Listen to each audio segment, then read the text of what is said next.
SC ST पर ये जुल्म क्यों होता है? जुल्म इसलिए होता है कि चारों चीज आपके हाथ में नहीं है। न्यायपालिका उनकी है, कार्यपालिका उनकी है, विधायिका उनकी है, पत्रकारिता उनकी है, तो आपका जुल्म रुकेगा कैसे? आपका जुल्म जब तक नहीं रुक सकता, माननीय काशीराम भी कहते थे, बाबा साहब अम्बेडकर भी कहते थे, जब तक ये सत्ता पर आप काबिज नहीं होंगे या फिर आप आगे हो जाओ, जल्दी आपके ऊपर आतंकवाद की भौल लग जाएगी। ये मेरे सामने देख रहे हैं, ये चोटें हैं। आज मैं जो यहाँ खड़ा हूँ AA करने के बाद, पॉलिटेक्निक करने के बाद, ये जातिवादी है। यहाँ अमीर गरीब हो सकता है, गरीब अमीर हो सकता है, ब्राह्मण अछूत नहीं हो सकता, अछूत ब्राह्मण नहीं हो सकता। जातिवाद यहाँ कितना विकराल है। रामनाथ कोविंद जैसे व्यक्ति को जगन्नाथपुरी के मंदिर में जाने नहीं दिया गया, जबकि वो हिंदू है, अंदर नहीं जाने दिया गया। मुर्मू को भी नहीं जाने दिया। पार्लियामेंट का उद्घाटन हुआ, उसको बुलाने नहीं दिया गया। यहाँ जुल्म की जो फरिश्त है वो गाजर मूली समझते शेड्यूल कास्ट के लोगों को, और जब तक शेड्यूल कास्ट के लोगों में एक मिनट बाकी आराम से ये मसल्स पावर नहीं आएगी, त्याग बलिदान देना नहीं आएगा, जेल जाना नहीं सीखेंगे, मार खाना नहीं सीखेंगे। एट्रोसिटी एक्ट का मामला देखा आपने?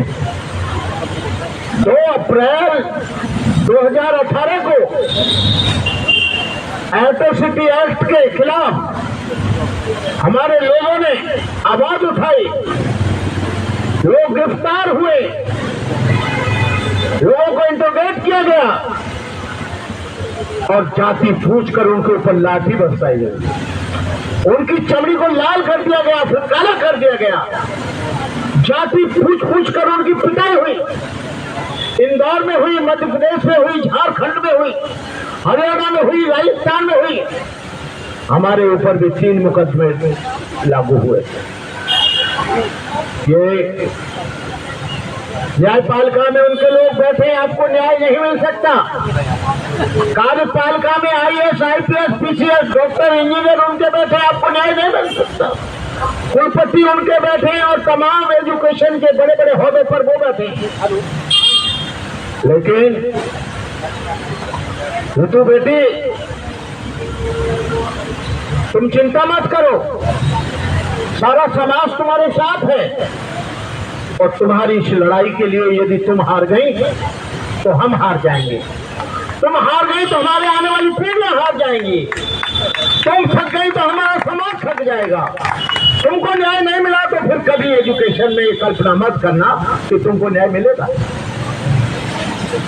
यहाँ कॉलेजों में मिसबिहेव होता है, चेयरें नहीं दी जाती हैं, कुर्सी पर बैठने नहीं दिया जाता है, उनकी एंट्री खराब की जाती है, उनकी CR खराब की जाती है, उनको एडवर्स एंट्री दी जाती है।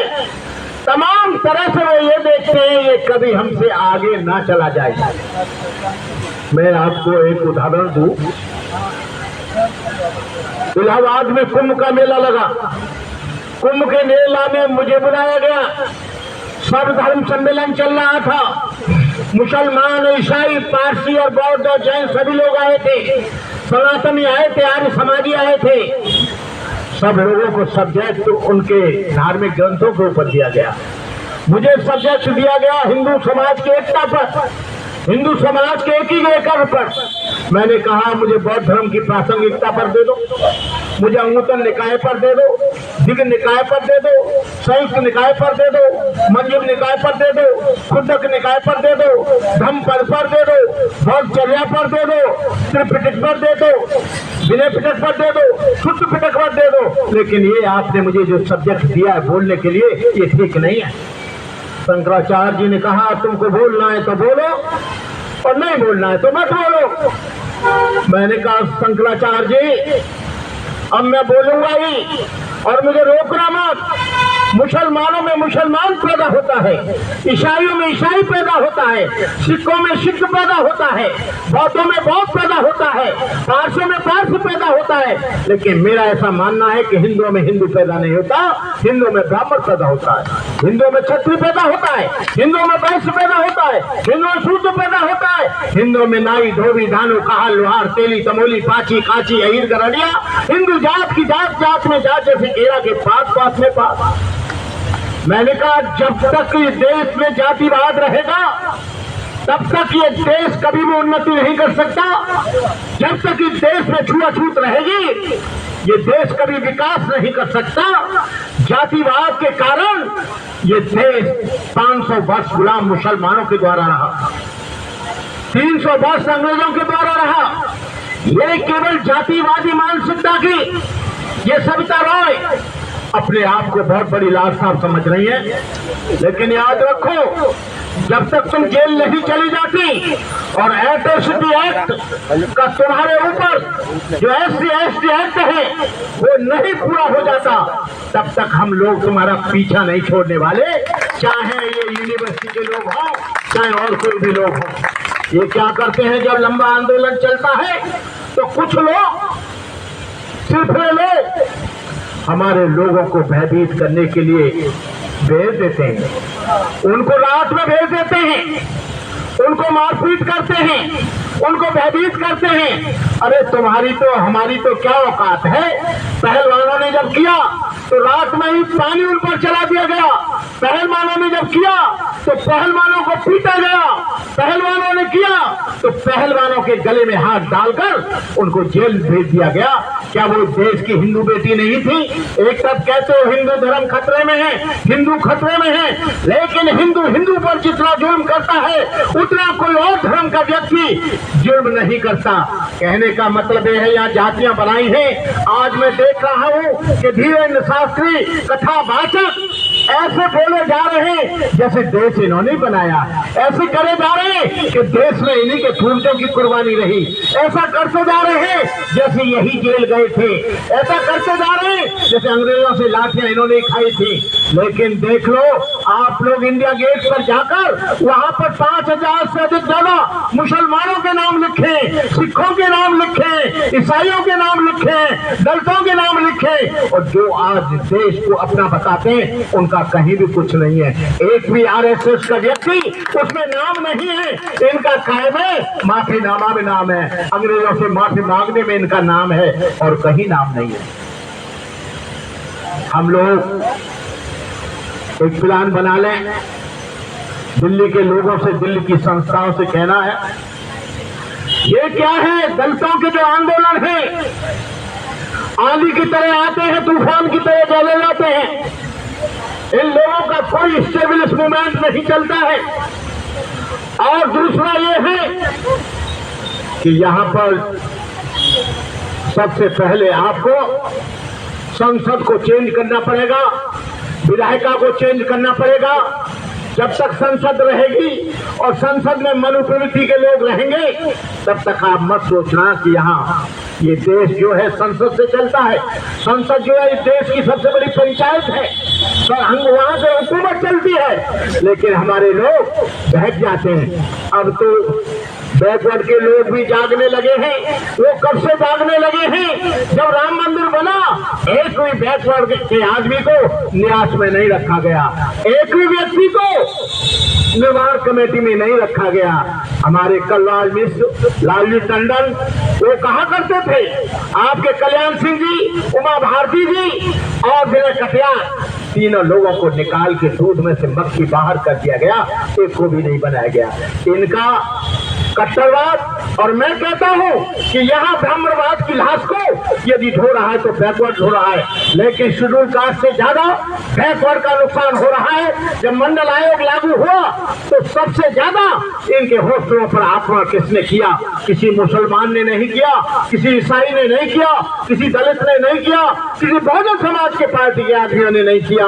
उन लोगों ने किया जो अपने आप को बहुत भव्य बताते हैं, जो अपने आप को कल्चर बताते हैं। और ये जितना भी शिक्षा संस्थान है, इनमें वो लोग अनुमान शिक्षा के लोग बैठे हैं, इनको ठीक करना होगा।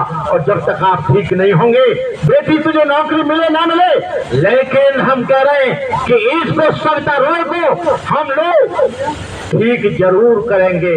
हम इनका पीछा छोड़ने वाले नहीं हैं, हम कोई आतंकवादी नहीं है, हम इस देश के नागरिक हैं। ये देश किसी की बपौती नहीं है, ये देश किसी की जागीर नहीं है। इस देश को हमने बनाया है, इस देश को आगे हमने बढ़ाया है।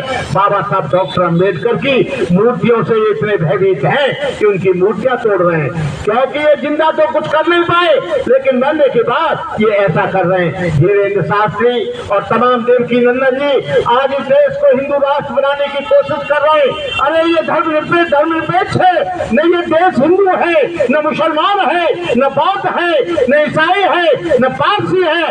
ये देश भारत है और भारत रहेगा। तुम लोग हिंदू राष्ट्र बनाना चाहते हो, ये तुम्हारे बाप का राष्ट्र नहीं है, ये तुम्हारे खरीदा नहीं है। इस देश का निर्माण हम लोगों ने किया है। तो मैं इन शब्दों के साथ ऋतु बहन के साथ हूँ। मुझे मालूम पड़ा, मैं कल ही आया था बाहर से बोध गया से, और भी मेरे काम लगे रहते हैं। मेरा एक CBSE का स्कूल है, उसको भी देखता हूँ। यहाँ आश्रम है एक 25,000 वर्ग गज का, वो अपना ही है और किसी का नहीं है। हमने उसको बनाया है अपने बॉल बच्चों की ट्रेनिंग के लिए। तो मैं ऋतु बहन, तुम हौसला रखना। किश्तियां बह जाती हैं, तूफान चले जाते हैं, सिर्फ यादें रह जाती हैं, इंसान चले जाते हैं। वक्त जिहाद है, वक्त जिहाद है, सबे रक्त का नहीं, वो खून का कतरा किसी के अस्त का नहीं। बुलावा सरफरोशों का हुआ आज फिर है मैदान जानदारों का, मरीजे किसका नहीं।